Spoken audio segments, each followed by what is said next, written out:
Yuk belanja di Tarbiyah Sunnah Mart. Dengan belanja di Tarbiyah Sunnah Mart, Anda turut berpartisipasi dalam dakwah yang diselenggarakan YTS. Baik, bismillahirrahmanirrahim. Assalamualaikum warahmatullahi wabarakatuh. Alhamdulillah, wassalatu wassalamu ala rasulillah wa ala alihi wa ashabihi wa mawalah wa ba'd. Alhamdulillah, kembali kita berjumpa untuk melanjutkan bahasan kitab Riyadhus Shalihin. Kemarin di hari Ahad yang lalu kita sudah membahas bab keutamaan berjalan menuju masjid. Sekarang kita akan lanjutkan masih dalam bab yang sama ke hadis yang berikutnya. Hadis ini diterima dari Abu Musa radhiyallahu an, dia berkata, Qala Rasulullah sallallahu alaihi wa alihi wasallam, Inna a'zaman nasi ajran fis salah ab'aduhum ilaiha mamsha fa'am'aduhum. Walladhi yantadhiru salah hatta yusalliha ma'al imam a'zamu ajran minalladhi yusalliha thumma yanam. Muttafaqun alaih. Kata Abu Musa, telah berkata Rasulullah sallallahu alaihi wa alihi wasallam, sesungguhnya manusia yang paling besar pahala salatnya adalah orang yang paling jauh berjalannya menuju masjid, lalu orang yang jaraknya kurang dari hal itu, dan seterusnya. Lebih jauh, lebih bagus. Kemudian yang kedua yang jarak jauhnya di bawah itu sampai yang terdekat. Dan orang yang menunggu sholat sampai dia sholat bersama imam lebih besar pahalanya daripada orang yang sholat sendirian kemudian dia tidur. Hadis ini muttafaqun alaih, diriwayatkan oleh Imam Bukhari dan Imam Muslim dalam dua kitab sahihnya. Inilah hadis yang kita akan bahas di pagi hari ini. Di dalam hadis ini Nabi menyebutkan bahwa manusia yang pahala sholat berjamaahnya paling besar adalah yang paling jauh rumahnya ke masjid. Karena apa? Karena sudah diterangkan bila seseorang bersuci di rumahnya, wudu ataupun mandi, lalu keluar ke masjid, tidak ada motivasi yang mendorong dia untuk ke masjid kecuali sholat, maka tidaklah dia melangkah satu langkah kecuali satu langkahnya akan meninggikan derajatnya dan langkah lainnya akan menghapus kesalahannya. Lalu setelah dia datang ke masjid, duduk menunggu sholat, maka dia dipahalai sama dengan pahala orang yang sholat, walaupun dia tidak sholat, karena menunggu, imam belum datang. Mungkin dia berzikir, berdoa, baca Quran, atau hanya duduk diam. Maka pahalanya sama dengan pahala sholat, dan para malaikat selalu bersolawat kepada dia selama dia berdiam diri di tempat sholatnya di masjid. Maka apabila jarak rumah seseorang dengan masjid jauh, akan semakin besar dan semakin banyaklah langkah-langkah yang dia lakukan. Dan tidak ada yang menghalangi dia untuk pergi ke masjid, sekalipun jaraknya jauh. Jauhnya jarak, mungkin panas, mungkin juga ada rasa malas, itu semuanya tidak menghalangi dia untuk hadir ke masjid, maka pahalanya lebih besar dibanding orang yang rumahnya dekat dengan masjid. Karena orang yang rumahnya dekat dengan masjid nyaris tidak ada uzur untuk berangkat ke masjid. Dia mudah, enteng dan ringan untuk berangkat ke masjid. Adapun yang jauh maka banyak uzur, banyak halangan, banyak godaan. Pertama capek karena langkahnya lebih banyak. Mungkin 500 meter, 1000 meter, 1 kilo atau 2 kilo tapi berjalan kaki ya. Kemudian umpamanya cuaca amat sangat panas kalau di musim panas atau amat sangat dingin kalau di musim dingin. Kemudian kalau siang hari panas, kalau malam hari gelap selain dingin. Tapi itu semua tidak memberatkan dia untuk berangkat ke masjid, maka ini lebih afdol atau lebih utama. Ini kalimat pertama di dalam hadis ini.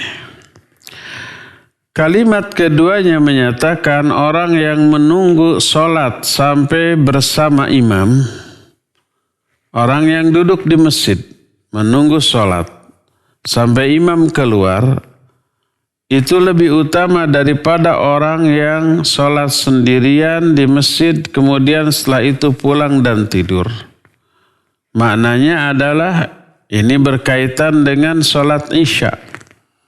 Karena sholat isya tersebut afdolnya lebih utama diakhirkan sampai 1/3 awal malam. Karena Nabi SAW suatu saat melakukan sholat isya sampai hampir pertengahan malam.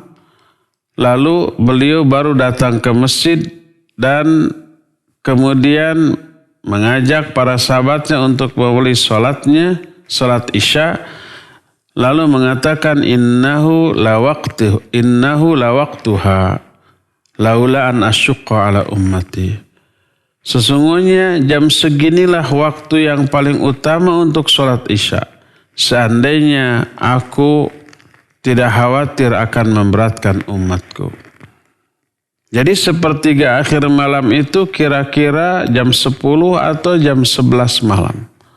Kalau umpamanya malam itu dimulai dari jam 6 maghrib sampai jam 6 pagi umpama 12 jam. 1/3 akhir malam itu udah 12 bagi 3 berapa? 4. Jadi 4 jam setelah jam 6 kira-kira jam 10. Jam 10 malam. Waktu untuk menunaikan sholat isya. Kata Nabi SAW, sesungguhnya jam seginilah waktu yang terafdal untuk sholat isya seandainya aku tidak memberatkan umatku. Nah, maka orang yang ketika sholat isya, dia datang ke masjid pas azan isya. Kemudian menunggu, berapa lama menunggu? Mungkin 3 jam. Kalau umpah isya sekitar jam 7, lebih sedikit atau kurang sedikit gitu. Kemudian setelah itu dia menunggu sampai imam datang sekitar jam 10 setengah 11. 3 jam atau lebih atau kurang dia harus menunggu. Maka Nabi SAW menyatakan orang yang menunggu sholat bersama imam itu lebih baik daripada orang yang sholat duluan kemudian tertidur atau kemudian tidur. Karena memang sudah merasa melakukan sholat isya. Tapi dia sholatnya sendirian di awal waktu. Maka orang yang menunggu sholat bersama imam untuk menunaikan sholat isya tentu saja berat. Karena harus melawan ngantuk, melawan rasa malas, melawan rasa suntuk. 3 jam menunggu imam di masjid itu lebih afdol, lebih utama daripada orang yang sholat sendirian kemudian setelah itu tidur. Jadi apabila kita menunggu sholat berjamaah dengan imam walaupun agak larut malam, maka itu lebih utama. Adapun apabila imam tersebut umpamanya sholat seperti biasa, Seperti biasa maknanya yang terafdol. Imam biasa waktu Isya datang jam 10. Maka tidak boleh bagi seseorang pun untuk sholat sendirian di awal waktu kemudian tidur. Karena sholat berjamaah itu hukumnya wajib. Sampai-sampai Nabi SAW menyatakan, laqad hamamtu an amura bis sholah fatuqam thumma amuru rajulan fayusalli bin nas thumma antaliqu birijalin ma'hum hazmun min hatabin la yashhaduna as-salah fa uharriqu alaihim buyutahum bin nar. Aku sangat ingin memerintahkan orang untuk sholat. Kemudian seseorang disuruh mengimami untuk sholat bersama manusia. Aku sendiri keluar bersama beberapa orang yang memikul kayu bakar mendatangi orang-orang yang tidak mendatangi masjid untuk sholat. Lalu aku bakar rumah-rumah mereka dengan api. Itu Nabi SAW menyatakan demikian. Ingin membakar rumah-rumah orang-orang yang sholatnya di rumah tanpa uzur. Lalu kenapa Nabi tidak melakukan hanya ucapan saja? Karena di rumah-rumah itu ada orang-orang yang tidak wajib ke masjid. Anak-anak, kemudian wanita-wanita gitu ya. Adapun laki-lakinya yang dewasa tanpa uzur, maka wajib orang tersebut berangkat ke masjid. Berdasarkan hal itulah, maka orang yang menunggu sholat Isya bersama imam, walaupun dia harus terkantuk-kantuk di masjid, itu pahalanya jauh lebih besar daripada orang yang sholat sendirian di awal waktu lalu setelah itu tidur. Dari hadis ini ada beberapa faidah atau pelajaran yang kita bisa ambil. Sebagaimana diterangkan oleh Salim bin Id al-Hilali. Hafizahullah ta'ala kitab Bahjatun Nadhirin Syarah Riyadus Shalihin. Faidah yang pertama, hadis ini menerangkan makin banyak langkah ke masjid, makin banyak pahala yang didapatkan. Ini yang pertama.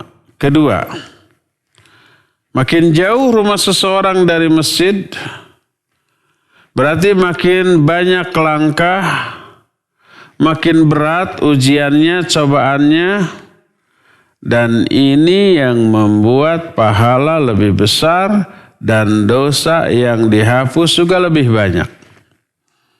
Karena Nabi SAW bersabda, kata beliau, al-ajru ala qadril masyaqqah, bahwa pahala itu berbanding lurus dengan kadar kesulitan.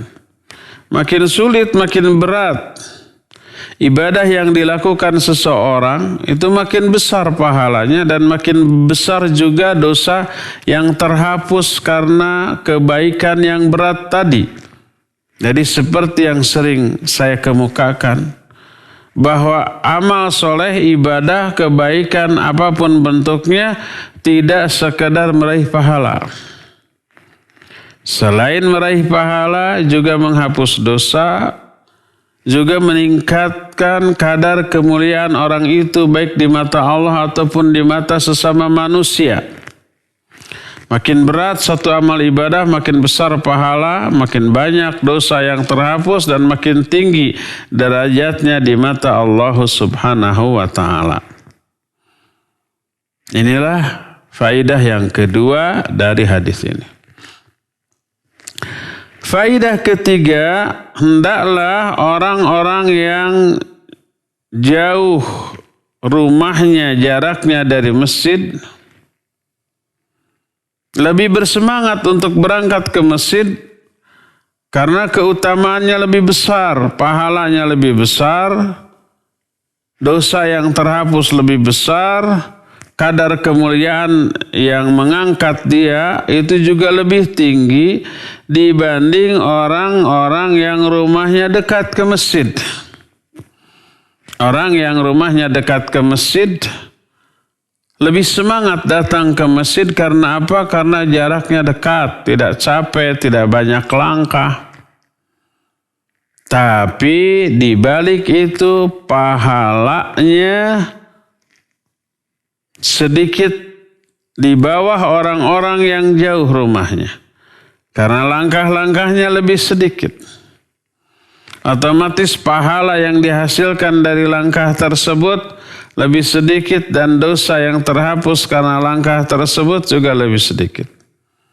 Jadi pahala berangkat ke masjid itu diraih dari beberapa aspek. Selain aspek sholatnya, selain aspek berjamaahnya, selain aspek kekhusyuannya, selain aspek keikhlasannya, selain aspek mutabaahnya, juga diraih dari langkah-langkah yang dia lakukan. Baik berangkat ataupun pulang dari rumah ke masjid, maka makin jauh rumahnya dari masjid, makin berat tantangannya, makin lelah, makin capek, makin besar uzur, maka pahalanya juga makin besar dan dosa yang terhapus makin banyak. Mengingat hal itu, orang yang rumahnya lebih jauh dari masjid harusnya lebih semangat. Oh, pahala saya lebih gede dibanding orang-orang yang dekat rumahnya ke masjid. Dosa yang akan terhapus dengan berangkat ke masjid lebih besar daripada dosa yang terhapus dari orang-orang yang rumahnya lebih dekat ke masjid. Inilah faedah yang ketiga. Jadi orang-orang yang lebih jauh rumahnya dari masjid mestinya lebih semangat, lebih bergairah untuk berangkat ke masjid dibanding orang-orang yang dekat ke masjid. Inilah faedah yang ketiga. Faedah yang keempat. Ba'dul ulama ja'ala hadal hadithi dalilan ala ikhtiyaril masajidil ba'idah minal qaribah. Sebagian ulama menjadikan hadis ini sebagai dalil untuk memilih masjid yang lebih jauh dibanding masjid yang lebih dekat. Umpamanya ada beberapa masjid nih. Masjid yang terdekat sekitar umpamanya 20 meter. Ada lagi 100 atau 200 meter masjid lain. Ada lagi masjid yang lebih jauh itu sampai 500 meter dari rumahnya. Sebagian ulama ada yang menganggap afdal masjid yang lebih jauh. Karena lebih besar pahalanya disebabkan karena lebih dekat. Lebih jauh jaraknya, lebih banyak langkahnya. Itu sebagian ulama saja, ya. Apakah ini dianggap benar oleh ulama yang lain? Tidak, tergantung. Kalau sholat di masjid yang lebih jauh tidak menimbulkan madarat apapun, umpamanya sama-sama kondusifnya. Masjid yang terdekat enak, imamnya bagus bacaannya, safnya juga rapat gitu ya, adem, enak. Yang jauh juga sama begitu, imamnya juga sama enaknya, sama nyunnahnya. Dan kalau kita pergi ke masjid yang lebih jauh, nggak menimbulkan madarat apa-apa, iya boleh berkata bahwa sholat di masjid yang lebih jauh lebih utama daripada sholat di masjid yang lebih dekat. Tapi andai menimbulkan madarat, seperti contohnya umpamanya timbulnya kecurigaan dan ketidakenakan pada diri imam dan jamaah di masjid yang terdekat. Dia curiga, nggak enak hati, kenapa orang itu ya perginya ke masjid itu, padahal masjid kita jangan-jangan ada hahiqad, ada kedengkian, ada kebencian ke kita. Jangan-jangan ada ketidaknyamanan bersama-sama kita. Jangan-jangan menganggap kita ini ada kekeliruan, ada penyimpangan dalam sholatnya sehingga dia tidak mau ke masjid kita. Akhirnya timbul suudzon begitu. Kecurigaan seperti itu. Akhirnya berdampak kepada muamalah. Pada pergaulan bertetangga antara kita dengan mereka. Kita dikucilkan, kita juga dicurigai, kita juga dibuat tidak nyaman, berarti madarat. Maka jangan sholat di masjid yang lebih jauh. Sholatlah di masjid yang lebih dekat agar bisa berinteraksi, bersosialisasi, bisa lebih akrab lagi dengan tetangga yang terdekat, dan itu lebih maslahat. Inilah faidah yang keempat.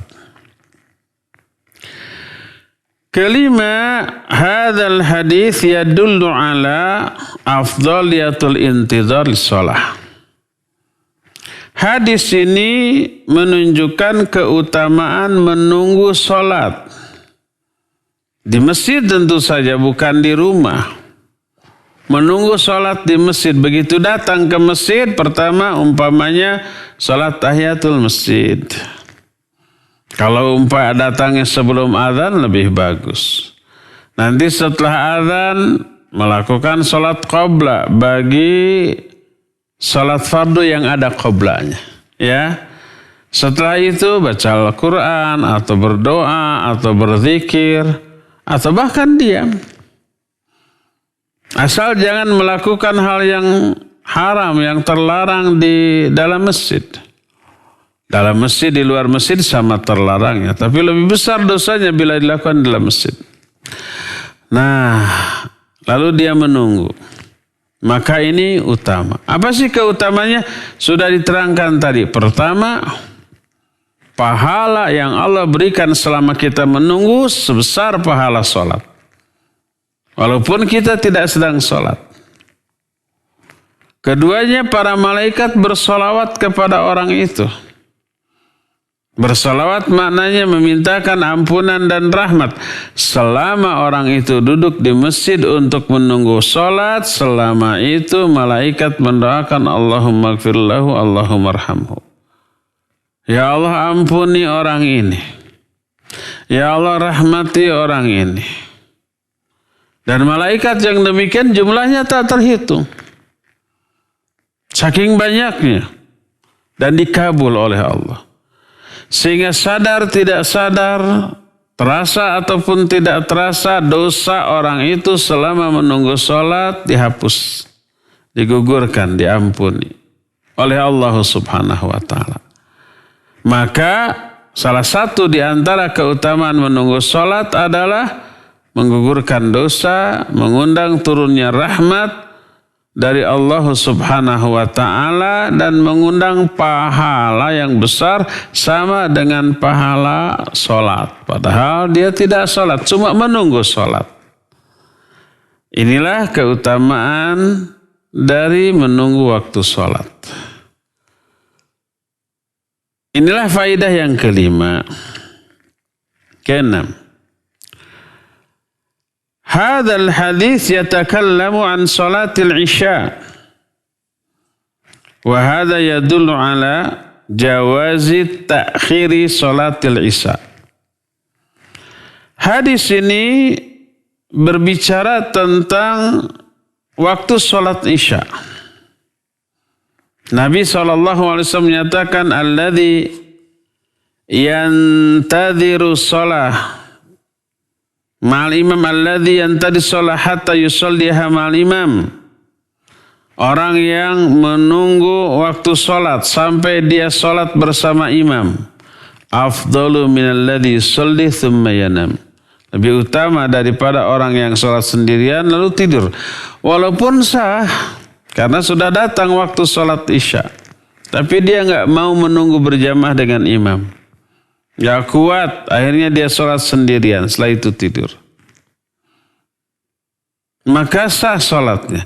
Tapi kata Nabi SAW, lebih utama orang itu menunggu imam datang lalu sholat isya bersama-sama imam. Berjamaah di masjid. Dan ini menunjukkan bahwa hadis ini berbicara tentang salat Isya dan menunjukkan bolehnya atau afdolnya mengundurkan waktu salat Isya tersebut sampai sepertiga awal malam. Keutamaannya ditunjukkan oleh hadis Nabi SAW, hadis yang sahih riwayat Imam Abu Daud dan juga Imam At-Tirmidzi. Nabi SAW menyatakan, innahu la waqtuha laula an asyqa ala ummati. Sesungguhnya jam seginilah waktunya salat Isya seandainya aku tidak khawatir akan memberatkan umatku.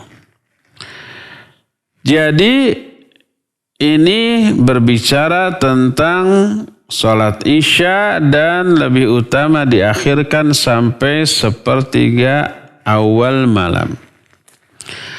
Tapi seandainya seperti di kita sekarang, imam melakukan salat Isya langsung setelah azan Isya dikumandangkan, paling terselang salat sunat 2 rakaat. Baik salat sunat itu sekedar umpamanya tahiyatul masjid bagi orang yang baru datang ke masjid, atau umpamanya salat antara azan dan qomat. Silakan salat mutlak. Setelah itu kemudian umumnya qomat, kemudian salat Isya berjamaah di awal waktu. Maka silakan lebih utama ikut berjamaah dengan imam. Tidak boleh seseorang ingin meraih hal afdal lalu dia tidak sholat di awal waktu bersama imam, tapi dia sholat sendirian nanti jam 10. Tidak boleh. Karena apa? Karena berjamaah dengan imam tanpa uzur hukumnya wajib. Adapun sholat sendirian walaupun di waktu yang afdal bagi sholat Isya yaitu jam 10, tapi sendirian, itu tidak wajib, hanya afdal. Maka tidak boleh seseorang meninggalkan yang wajib sekedar untuk meraih yang afdal. Jangan sampai kata orang Sunda mah morojula ngalepaskeun pesing. Culdog-dog tinggal igel, ngarawu ku siku. Yaitu artinya memburu sesuatu yang utama dengan meninggalkan yang jauh lebih utama. Memburu yang sunnah dengan meninggalkan yang wajib. Maka tidak boleh. Itulah faidah yang ke-6 ya. Ke-7. Hadzal hadits yadullu ala anna as-shalah ma'al imami biintidari majihi afdalu min salatil mar'i munfaridan thumma yanam ba'da dzalik. Hadis ini menunjukkan bahwa salat berjamaah bersama imam dengan cara menunggu kedatangan imam jauh lebih utama daripada seseorang sholat duluan secara sendiri kemudian setelah itu tidur. Salat Isya ya. Pokoknya yang harus dikejar pertama itu adalah berjamaahnya. Kapanpun imam itu sholat, awal waktu ataupun agak diakhirkan dari sholatnya. Pokoknya berjamaah. Walaupun sholat Isya paling afdol waktunya sepertiga awal malam, sekitar jam 10 setengah 11 gitu. Tapi kalau imam menyelenggarakan sholat Isya berjamaah di awal waktu, maka kita ikut berjamaah di awal waktu. Walaupun kita menginginkannya di sepertiga akhir malam, tapi sendirian, maka tidak boleh mengambil yang sendirian. Itulah faidah yang ke-7. Faidah yang ke-8.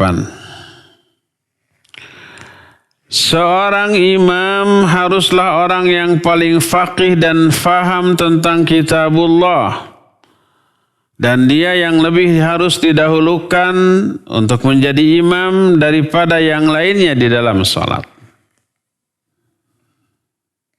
Dan ini terfahami dari apa yang tersirat di dalam hadis ini, yaitu imam mengakhirkan waktu sholat isya karena pemahamannya, karena ilmunya.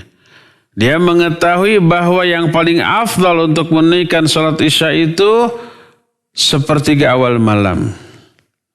Maka dia memilih waktu tersebut untuk menyelenggarakan sholat isya berjamaah dengan makmumnya. Ditunjang dengan hadis, ya ummukum man aqra'ukum bi kitabillah. Yang harus mengimami kalian itu adalah orang yang paling faham tentang kitab Allah. Tentang hafalan Al-Qur'annya dan pemahaman tentang hadis. Walaupun orang itu jauh lebih muda daripada yang lainnya dari segi usia. Sampai pernah kita membahas dalam kitab Bulughul Maram bab salatul jamaah dan imamah, bahwa ada sahabat yang selalu ketika sholat itu untuk belajar, mereka itu datang kepada Nabi SAW, lalu tinggal di Madinah selama 10 hari, belajar bagaimana tata cara sholat, waktu-waktunya dan seterusnya. Setelah sekian lama dan Nabi SAW melihat ekspresi wajah mereka menunjukkan kerinduannya untuk berjumpa dengan keluarganya, lalu oleh Nabi SAW disuruh pulang. Sebelum pulang dikasih wejangan. Salah satu wejangannya adalah ya ummukum aqra'ukum bi kitabillah. Yang harus mengimami kalianlah orang yang paling faham tentang kitab Allah, paling banyak hafalan tentang kitab Allah. Ketika mereka pulang, maka mereka melihat tak ada yang lebih banyak hafalannya dibanding seorang anak kecil yang usianya 6 atau 7 tahun. Lalu mereka menunjuk si anak kecil itu untuk menjadi imam.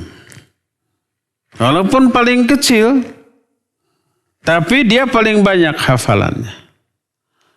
Kok bisa anak sekecil itu lebih banyak hafalannya daripada para orang tuanya? Padahal kampungnya jauh dari Madinah, dari lingkungan tempat Nabi SAW hidup. Karena anak kecil ini setiap harinya selalu mencegat di gerbang pintu yang keluar masuk desanya yang menuju ke arah Madinah. Setiap kali ada orang yang baru pulang dari Madinah dicegat oleh anak ini. Lalu ditanya, adakah wahyu baru yang turun? Kalau ada, ajarkan dulu ke saya. Lalu diajarkan ke dia. Begitu terus. Siapapun yang baru pulang dari Madinah atau datang dari Madinah dicegat untuk dimintai informasi tentang wahyu yang baru turun, lalu diminta. Akhirnya dia hafalkan sehingga dia menjadi orang yang paling banyak hafalannya dibanding orang-orang seusia ayahnya, bahkan seusia kakeknya. Akhirnya orang-orang pun menunjuk dia sebagai imam. Walaupun anak kecil, usianya 6 atau 7 tahun dan belum baligh. Sesuai dengan amanat Nabi SAW, ya ummukum aqra'ukum bi kitabillah. Yang harus mengimami kalianlah orang yang paling aqra'. Salah satu makna dari aqra' yang paling banyak hafalan tentang Al-Quranul Karim. Inilah yang ke-8. Faedah ke-9, salat berjamaah bersama imam menandakan bahwa kaum muslimin itu memiliki jumlah yang cukup banyak dan simbol persatuan dan kesatuan kaum muslimin yang akan membuat musuh-musuh Islam itu takut kepada kaum muslimin. Berbeda dengan sholat sendirian, tidak ada keterikatan hati. Adanya sholat berjamaah menunjukkan adanya keterikatan hati yang lebih dekat. Lebih sering, lebih intens pertemuan antara sama kaum muslimin, lebih banyak komunikasi, lebih banyak interaksi, lebih banyak ta'awun al-birri wa taqwa, lebih banyak saling menasihati, saling memberi ilmu, maka akan lebih dekat hati-hati mereka. Lebih bersatulah, lebih guyub, lebih gotong royong, lebih bagus kerjasamanya, koordinasinya di dalam melakukan apapun untuk kepentingan bersama. Oleh karena itulah maka berjamaah, sholat berjamaah di masjid memiliki dampak sosial bahkan politis secara umum bagi kehidupan kaum muslimin dalam kehidupan di dunia ini, ya. Inilah penjelasan kita tentang hadis ini, cukup sampai di sini dan kita sekarang masuki sesi tanya jawab. Kepada Cepi Septina dipersilakan untuk memandu tanya jawab dengan pendengar dan pemirsa.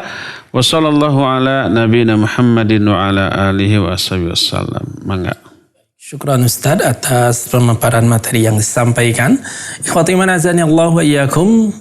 Silakan bagi antum yang akan bertanya melalui line telepon, kami persilakan bisa melalui line telepon di nomor 022 86862637 ataupun bisa melalui pesan singkat ke nomor 0811 227 1476. Baik, sudah ada penelpon yang masuk.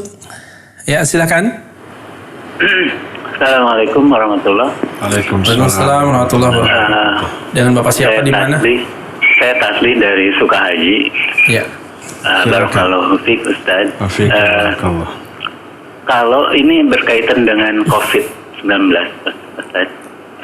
Kalau seandainya di masjid daerah saya ini yang dekat-dekat ini tidak melakukan protokol kesehatan, apakah saya boleh memilih masjid yang lebih jauh lagi dari tempat saya sendiri, Ustaz? Ya. Penjelasannya, Ustaz. Terima kasih. Baik. Jazakallahu khairan katsiran. Assalamualaikum warahmatullahi wabarakatuh. Waalaikumsalam warahmatullahi wabarakatuh. Wa jazakallahu khairan wa fika barakallah. Pak Tasli di Sukahaji. Pak Haji Sukahaji. Sukahaji. Barakallahu fik. Ya, di musim pandemi COVID-19 sekarang ini ada banyak masjid yang dibuka. Tapi tidak menerapkan protokol kesehatan yang standar. Bebas mau pakai masker mau tidak. Terus tidak berjarak rapat dengan asumsi mengikuti sunnah Nabi katanya.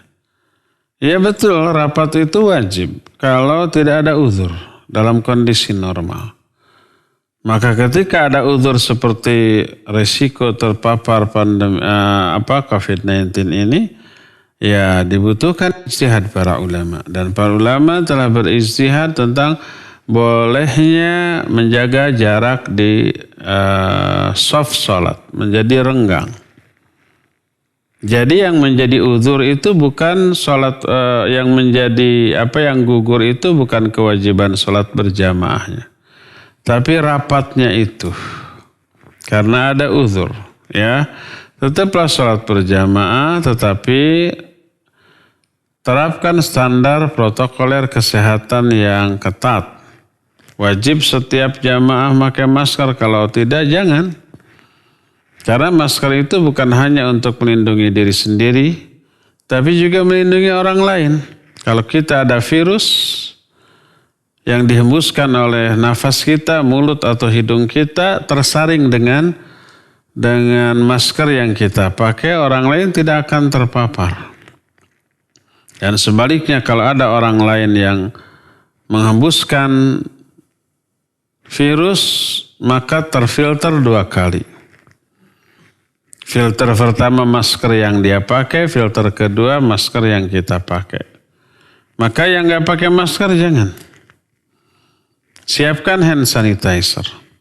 Siapkan pengukur suhu tubuh. Kalau suhu tubuhnya di atas 37,5 jangan.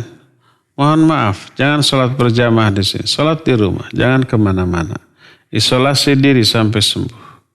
Kita tidak memastikan pasti kena COVID, belum tentu. Tapi ada kemungkinan iya dengan adanya gejala itu.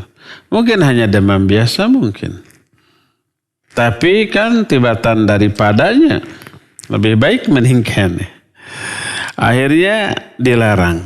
Dalam rangka kemaslahatan bersama, menjaga kepentingan bersama, ya.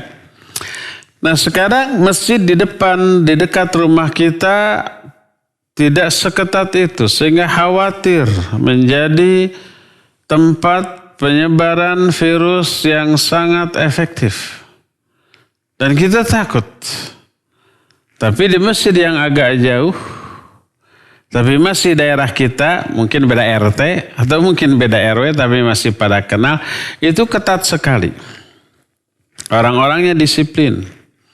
Ada hand sanitizer yang disiapkan, ada masker yang diharuskan, yang nggak bawa masker dikasih. Ada pengecek suhu tubuh. Pintunya selalu terbuka, tidak pernah tertutup. Karena kalau tertutup, berisiko ada sentuhan tangan orang ke pintu, ke handle pintu. Ya, ini dibuka. Dengan dibuka nggak perlu buka tutup pintu, nggak perlu menyentuh pintu. Jadi mengurangi risiko penularan. Terus jaga jarak antara imam dengan makmum, antara makmum yang satu dengan makmum yang lain karena ada uzur. Bukan menyengaja menyelisih sunnah Rasul yang harus rapat, tapi karena ada uzur. Boleh nggak? Boleh. Silakan. Tapi kalau nanti ada pertanyaan kenapa kamu ke sana, kita bisa menjelaskan secara rasional, secara logis, secara realistis. Punten. Hari uang khawatir kalau sholat di masjid ini bukan memastikan pasti akan terkena, tapi sangat mungkin terkena. Daf'ul mafasid muqaddamun al-jalm. Tindakan preventif itu lebih bagus daripada tindakan kuratif. Mencegah lebih baik daripada daripada mengobati. Maka saya ke masjid itu. Seandainya masjid ini menerapkan protokol kesehatan yang ketat nih, saya akan di sini gitu. Usul juga kepada DKM-nya yang ketat lah gitu. Nah, kecuali kalau di masjid yang agak jauh itu melarang warga jauh untuk sholat di masjid itu yang tidak dikenal. Ya jangan ke sana tuh, taat saja aturan. Oleh karena itulah maka dibolehkan kita sholat di masjid yang agak jauh selama memang tidak ada larangan dari pengurus masjid tersebut, ya, dan selama masjid terdekat itu tidak menerapkan protokol kesehatan yang ketat. Wallahu a'lam. Silakan lagi. Syukran Ustaz atas jawabannya. Kita beralih ke penanya melalui pesan singkat. Masih berkenaan dengan pandemi COVID juga Ustaz. Assalamualaikum warahmatullahi wabarakatuh. Perihal sholat, saya ingin bertanya mengenai pelaksanaan sholat Jumat saat pandemi COVID-19. Karena kebetulan daerah rumah saya termasuk zona merah dan konfirmasi positif tidak pernah sampai 0. Selain itu banyak orang yang berwisata terutama saat akhir pekan. Apakah hukumnya tidak sholat Jumat dan diganti dengan sholat zuhur? Terima kasih Ustaz, silakan. Ya, barakallahu fiik. Sama dengan sholat fardu yang 5 waktu. Kalau di masjid tempat kita menyelenggarakan sholat Jumat, tapi tidak menerapkan protokol kesehatan yang memadai yang ketat, dikhawatirkan jadi tempat penyebaran virus, maka ya itu jadi uzur untuk tidak Jumatan. Karena itu membahayakan nyawa kita. Jangankan yang membahayakan nyawa kita, yang tidak membahayakan nyawa kita, tapi syariat menyatakan boleh tidak ke masjid seperti hujan, seperti banjir. Akhirnya kita sholat sendirian di rumah. Baik sholat fardu ataupun sholat Jumat. Ya, kita dosa enggak? Enggak dosa. Karena ada uzur yang syariat membolehkan untuk tidak ke masjid. Padahal hujan tidak mengancam jiwa. Ya pernah ada kasus orang mati karena kehujanan. Kalau matinya ke kabentar gelap, apa namanya bahasa Indonesia? Kalau matinya apa kabentar gelap teh? Tersambar petir. Tersambar petir ya ada, tapi Bukan karena berangkat ke masjid. Yang tersambar petir biasa yang ada di sawah gitu ya. Yang ada di tempat-tempat terbuka, tempat tinggi gitu.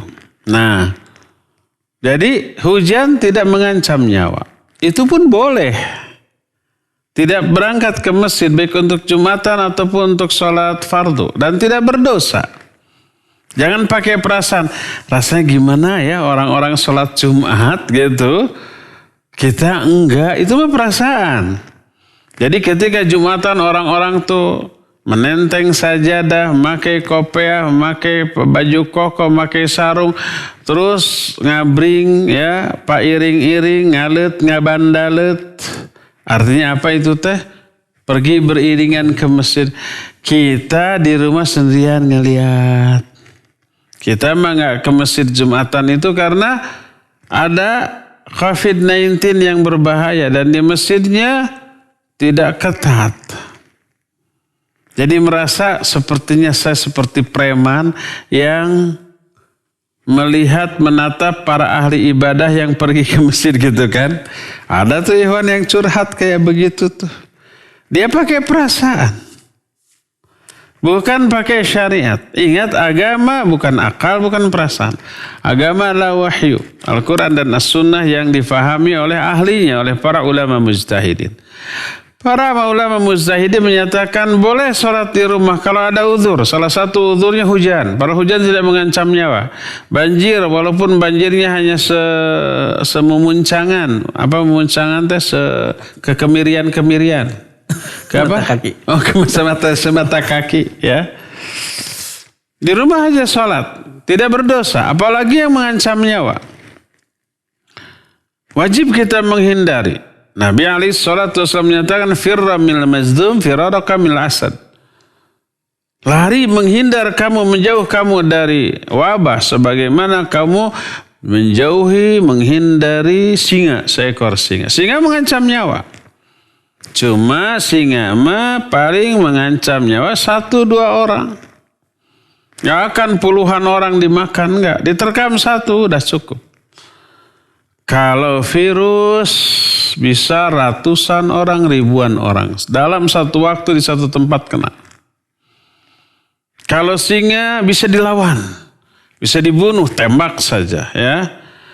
Kalau virus mah nggak bisa ya. Dilawan pakai apa? Ditembak percuma gitu ya.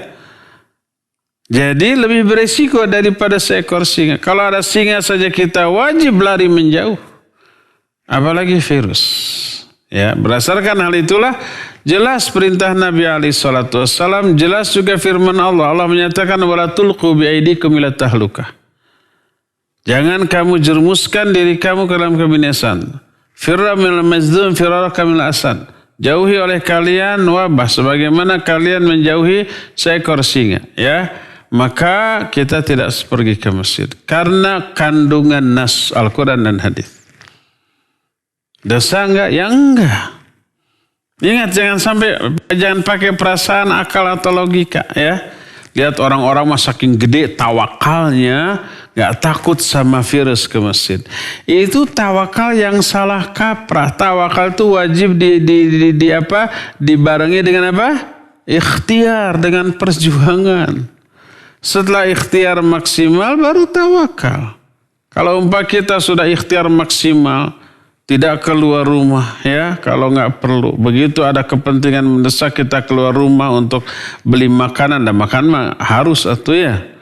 Kita pakai masker, pakai sarung tangan, pakai hand sanitizer gitu ya. Social distancing, menghindari kontak fisik. Begitu pulang ke rumah langsung kita mandi, cuci baju dan seterusnya. Sudah ikhtiar maksimal, hasilnya tawakal. Ternyata masih kena, ya itu takdir Allah. Adapun umpamanya kita tidak ada usaha, tidak ada menghindar gitu ya, terus hanya beralasan tawakal tanpa adanya usaha, itu bukan tawakal namanya. Tawakal wajib diiringi dengan ikhtiar ya. Jadi demikian, wallahu a'lam bishawab. Silakan. Syukran Ustadz atas jawabannya. Kita beralih ke penanya melalui line telepon di nomor 02286862637. Ya, silakan. Assalamualaikum. Waalaikumsalam warahmatullahi wabarakatuh. Ya Pak Iqbal Ustaz. Mangga Pak Dentis. Mangga. Iya. Menyambung ini Ustaz, pertanyaan yang sebelumnya ini. Sebetulnya kalau dalam hadis kan Abdullah ibnu Umi Maktum yang mana beliau adalah buta dan juga beliau berangkat ke masjid itu dalam keadaan mungkin ada binatang yang buas dalam salah satu hadisnya. Apakah itu lebih dibandingkan ini bagaimana Ustaz? Sedangkan Abdullah ibnu Umi Maktum tetap diperintahkan untuk ke masjid juga. Jazakumullah khairan Ustaz. Assalamualaikum warahmatullahi wabarakatuh. Wa jazakallahu khairan wa waalaikumsalam warahmatullahi wabarakatuh. Ya, Pak Dentis Iqbal. Dentis itu bukan nama atau apa Dentis? Ahli gigi. Ahli gigi. Dentis. Tukang gigi. Dokter gigi. Iya. Para ulama, para masyayikh, para mujtahid yang membolehkan sholat di rumah ketika pandemi COVID-19 sekarang ini memfatwakan demikian. Tahu nggak hadis Ibnu Umi Maktum? Bukan hanya tahu, hafal matan dan sanadnya. Lupa nggak ke hadis ini? Mereka adalah orang-orang yang hafalannya kuat, hafal Quran, hafal ribuan hadis dengan sanadnya. Akan lupa dengan hadis ini. Lalu mereka memutuskan boleh karena ini merupakan uzur syar'i untuk sholat di rumah. Lalu ada orang yang hanya level ustadz. Quran nggak hafal. Hadis satu pun nggak hafal. Kalau dengan sanadnya, kalau hanya matannya mungkin banyak yang hafal. Lalu membantah ijtihad para ulama itu dengan hadis ini. Seolah-olah dia beranggapan para ulama tersebut nggak faham hadis ini. Ya lebih faham.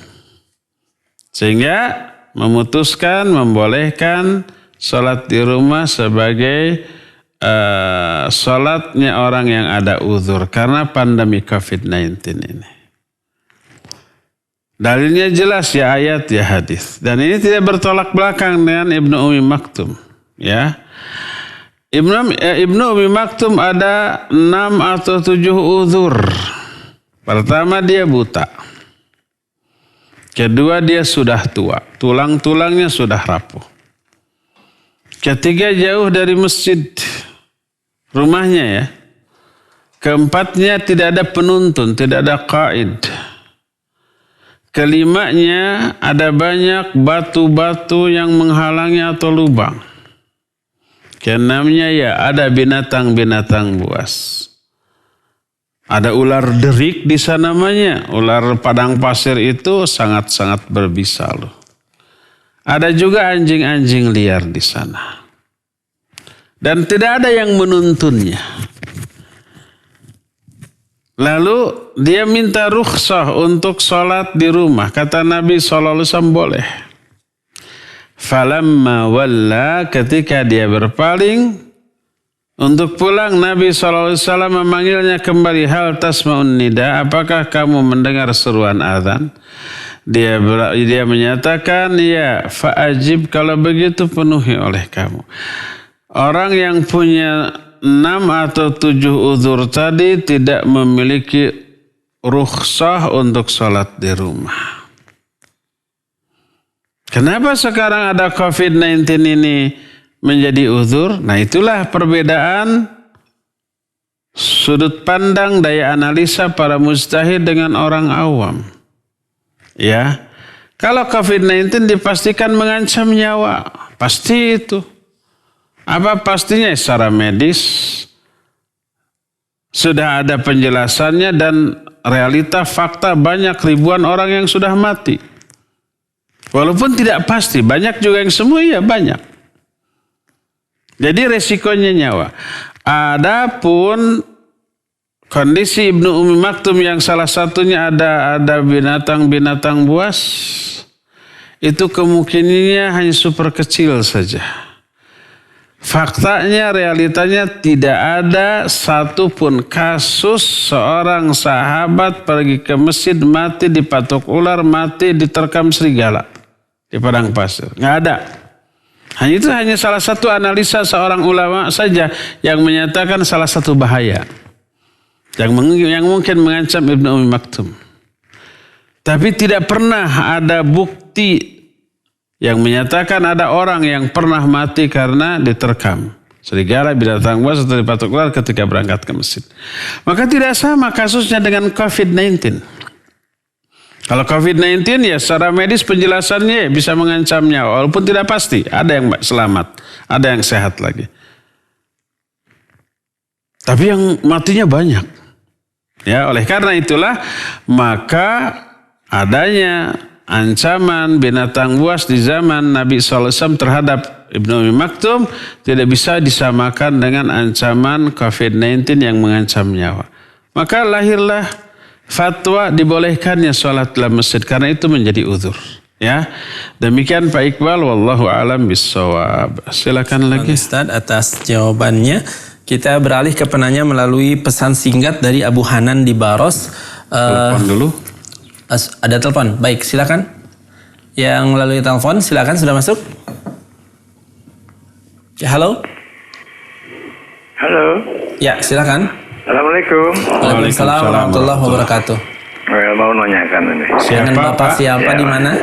Dari Pak Satar di Cijaura Girang. Pak Bandung. Bandung. Silakan, Pak. Assalamualaikum. Waalaikumsalam warahmatullahi wabarakatuh. Dari Pak Satar, Bu. Silakan Pak Satar. Ya, silakan Bapak. Ya, mau tanya mengenai ini batasan untuk sholat tahiyatul masjid itu seberapa jauh sih? Jadi yang dinamakan masjid untuk bisa sholat tahiyatul masjid, sampai di mana? Artinya begini, ini masjid kami kecil, ya. Kira-kira berapa ya, 7x7 begitu ya. Terus ada teras, sesudah itu ada gang yang bisa dipakai untuk perlebaran sholat begitu ya, kalau sholatnya. Tapi untuk tahiyatul masjid itu sampai sejauh mana sih Ustaz? Baik. Ya, jadi yang sahnya untuk tahiyatul masjid itu ya. Mohon penjelasan. Iya. Terima kasih, jazakallahu khairan. Ya, wa jazakallahu khairan Bapak Satar di Cijaura ya, barakallahu fik. Apa yang menjadi batasan masjid? Tidak ada keterangan oleh Quran Sunnah tentang batasan masjid. Kalau tidak ada keterangan maka kembali kepada uraf, kesepakatan orang tentang mana batasan masjid. Batasan masjid adalah pintu. Di pintu itu diterapkan aturan syar'i keluar dan masuk masjid. Masuk masjid mendahulukan kaki kanan, keluarnya kaki kiri. Masuk masjid ada doa, masuk masjid, keluar masjid ada doa, keluar masjid. Di mana bacaan itu kita baca, di mana aturan itu kita terapkan ketika masuk melangkahkan kaki kanan dan keluar kaki kiri. Di mana? Di pintu. Bukan di halaman, bukan di terasnya, tapi pas masuk pintu. Makanya kalau umpamanya kita lagi ngaji, orang-orang ada yang di dalam, ada yang di luar. Mana batasan luar dan dalam? Ya pintu. Orang yang di teras di luar apa di dalam? Di luar. Coba itu yang di luar, yang di teras masuk tuh. Di dalam masih ada tuh, kan gitu. Akhirnya masuk. Oleh karena itulah maka batasan masjid adalah pintu. Kalau ada pintunya, kalau tidak ada pintunya minimal mungkin ada masjid yang tidak ada daun pintunya ya. Daunnya tidak ada, tapi lubang pintunya ada. Nah itulah ya. Maka ketika orang masuk ke dalam masjid melewati pintu tersebut, maka berlakulah aturan-aturan di dalam masjid. Ketika masuk masjid maka sholat tahiyatul masjid. Ketika di dalam masjid tidak boleh berjual beli.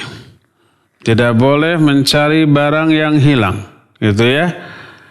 Nah, adapun di luar itu maka dianggap di luar masjid sehingga tidak berlaku aturan di masjid. Di luar masjid boleh berjualan, boleh di halamannya, di terasnya, karena itu termasuk luar bagian masjid.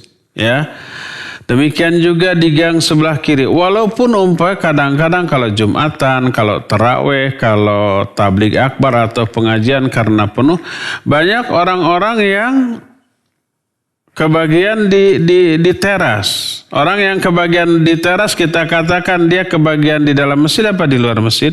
Di luar masjid, apalagi di halamannya. Walaupun di halaman itu sengaja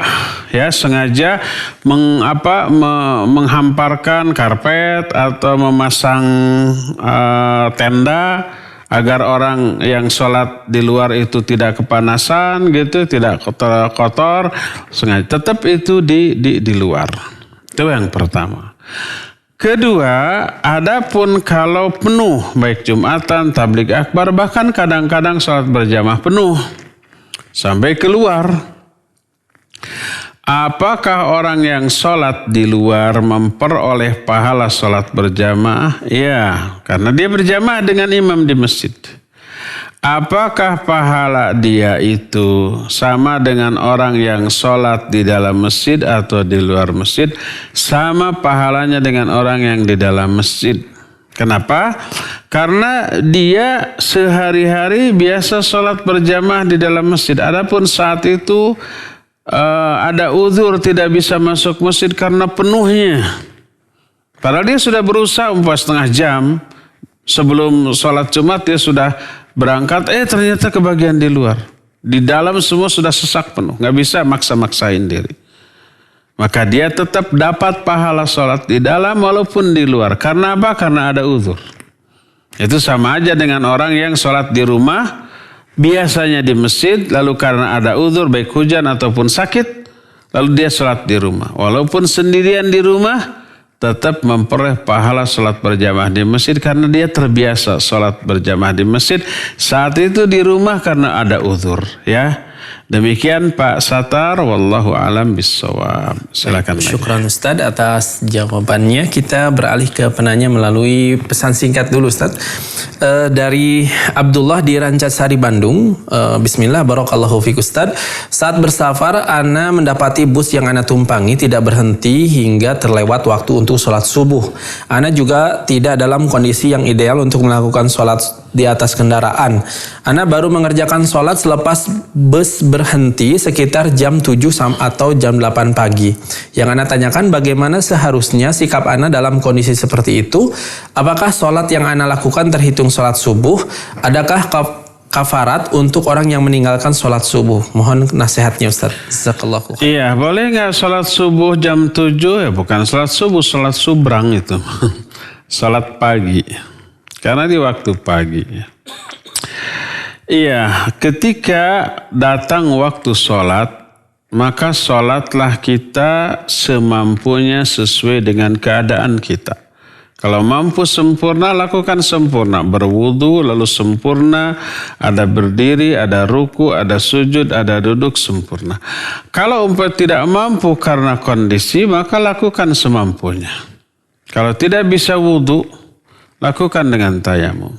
Ya. Kalau umpamanya hanya sambil duduk, tidak bisa ruku, tidak bisa sujud, maka sholatlah sambil duduk. Pada waktunya, ya jangan ditunda sampai waktunya habis. Adapun ditunda sampai waktunya habis, itu dibolehkan kalau kita pertama ketiduran. Saat tiba waktunya sholat kita tertidur, tidak sengaja, ya. Bangun-bangun sudah jam 7 pagi. Salat subuhnya belum. Maka boleh. Ketika kita bangun maka saat itulah salat. Ya. Kedua karena lupa. Orang lupa. Itu adalah waktu salat. Tapi lupa. Kemudian baru ingat. Ingat ketika jam 8 siang. Maka salatlah pada waktu jam 8 siang. Atau tidak tahu waktu sholat, disangkanya belum waktu sholat, ternyata sudah dan sudah lewat. maka lakukan ketika sudah tahu waktunya sholat. Apa mungkin? Mungkin.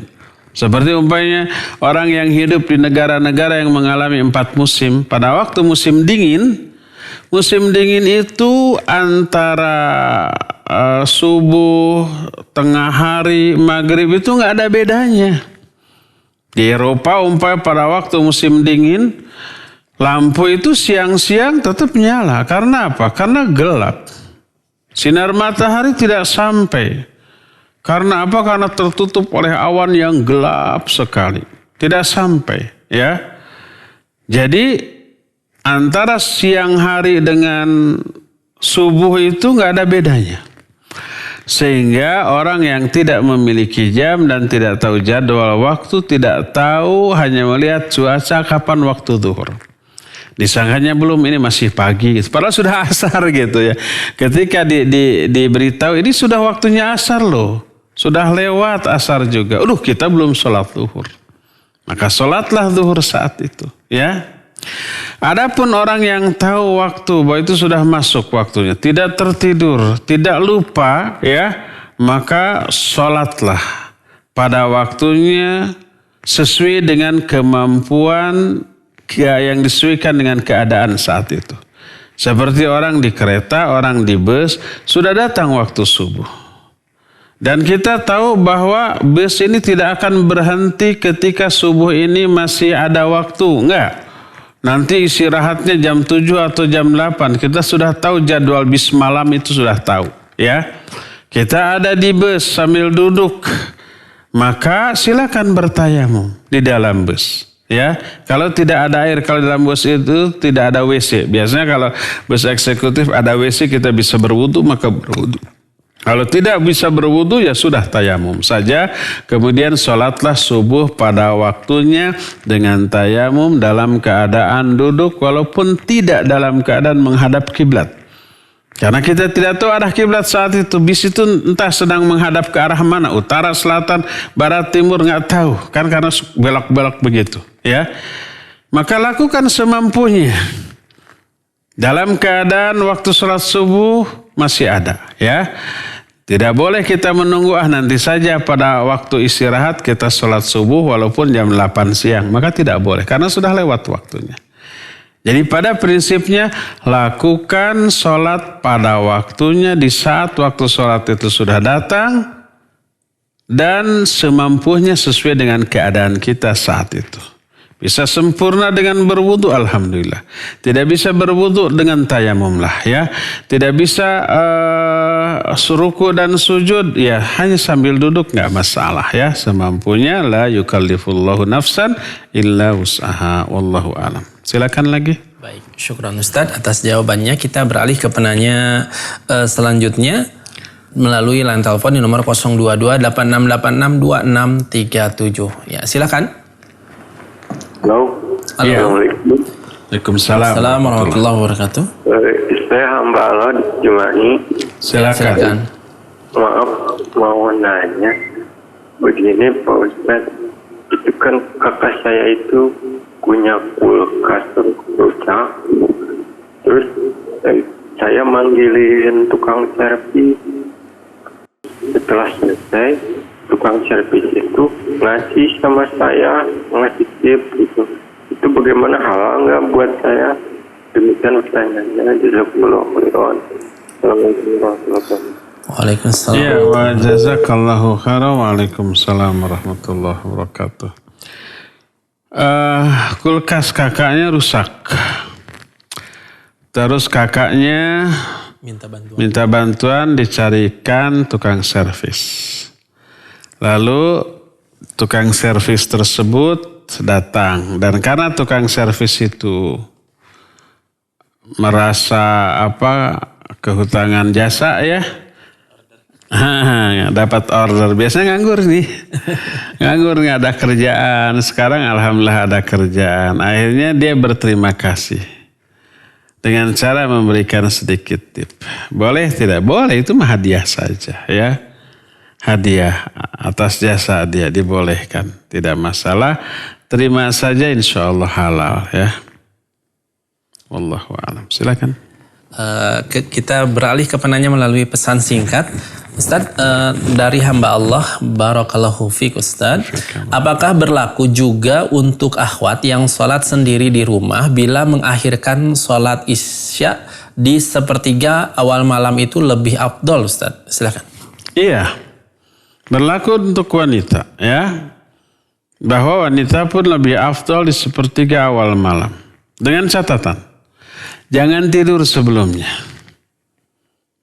Jadi karena umpamanya ingin direncanakan jam 10 malam baru mau sholat isya, pada maghrib tidur, pasang alarm pas jam 10 bunyi. Kenapa? Karena ada larangan untuk tidur ba'da maghrib sebelum isya. Dimakruhkan, Nabi SAW memakruhkan, membenci alias tidak menyukai tidur sebelum isya dan bercakap-cakap setelahnya, berbincang-bincang setelahnya. Jadi kalau umpamanya ya seorang ibu mau sholat jam 10 malam sholat isya, itu afdol, iya betul afdol, tapi jangan tidur sebelumnya. Lakukan aktivitas yang bermanfaat, nyuci-nyuci, beres-beres, sehingga pas besok bangun itu tidak wegah lagi, tidak harus nyupir lagi, nyuci piringnya, tidak harus beres-beres, sudah pada beres gitu, tinggal masak saja gitu ya. Atau baca Al-Quran atau yang lain-lain. Pas jam 10 baru sholat isya ya, dibolehkan. Wallahu a'lam. Terakhir ya. Baik, terakhir pertanyaannya dari telepon. Ya, sudah ada yang masuk, silakan. Halo, Assalamualaikum Ustaz. Waalaikumsalam warahmatullahi wabarakatuh. Ya, silakan Pak. Dari Bapak siapa di mana?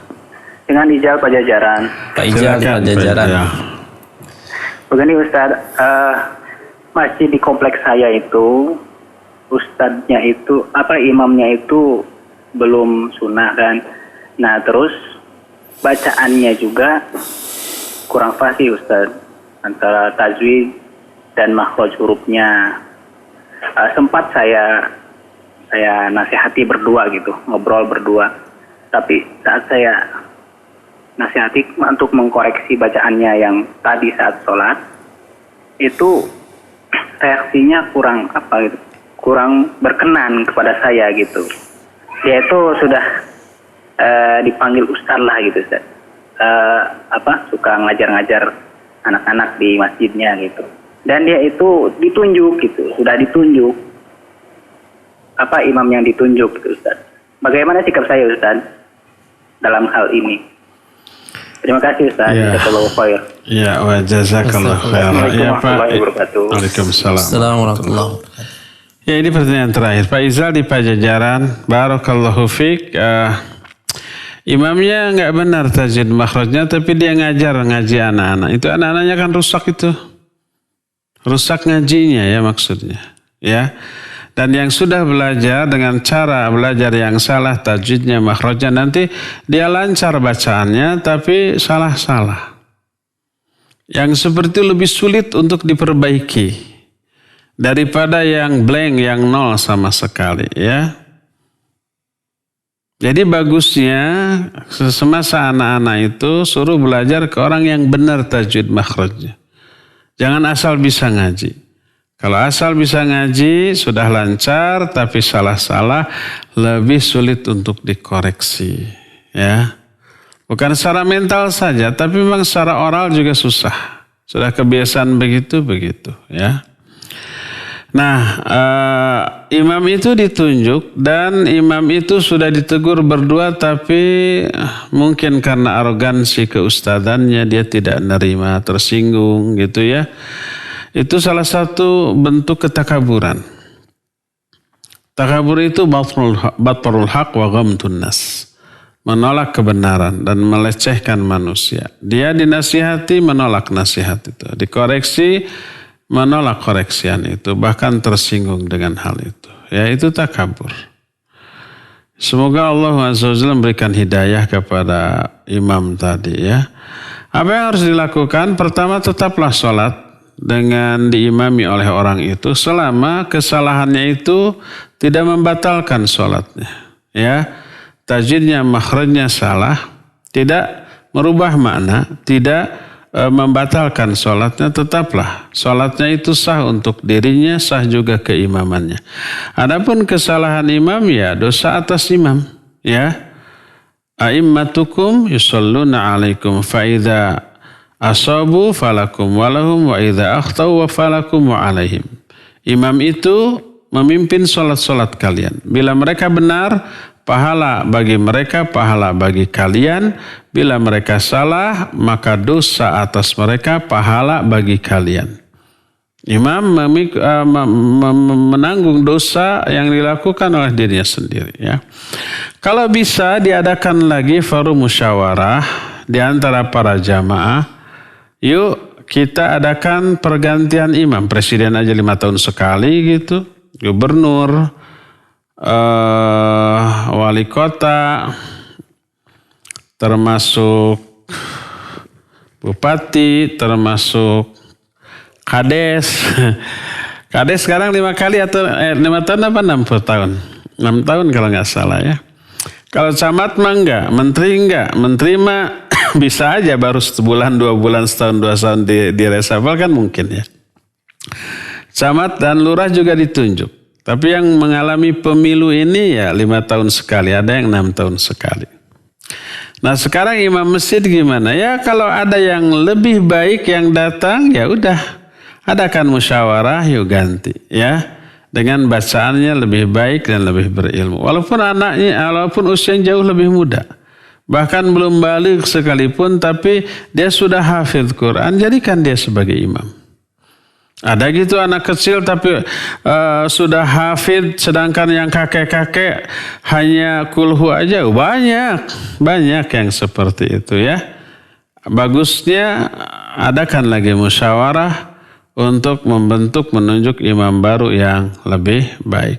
Jangan nanti diganti dengan imam yang baru lebih parah daripada yang sekarang. Tapi selama belum ganti imam, tetaplah berjamaah dengan imam itu. Kesalahan imam tidak boleh dijadikan alasan untuk tidak berjamaah di masjid, lebih baik di rumah, nggak boleh ya. Tetap saja berjamaahnya adalah wajib. Ya cukup ya sampai di sini. Insyaallah kita jumpa kembali di hari Ahad yang akan datang.